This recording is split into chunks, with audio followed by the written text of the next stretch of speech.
Hello everyone, in this video I'm going to show you how to make add-in text animation in CapCut. So here I'm using CapCut for PC, and for example I'm going to add this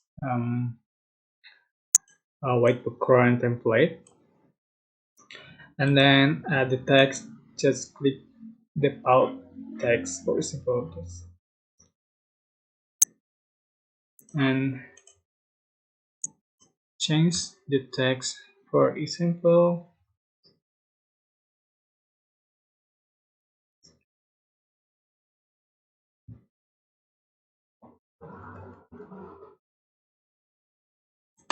this, and then you can click the animation here and click in animation, and here's just download add-in animation, and you can adjust for a duration like this.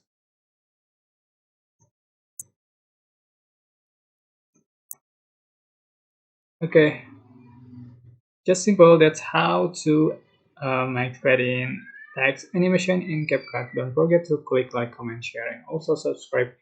And you can click thanks button for appreciate and show thanks. Bye bye.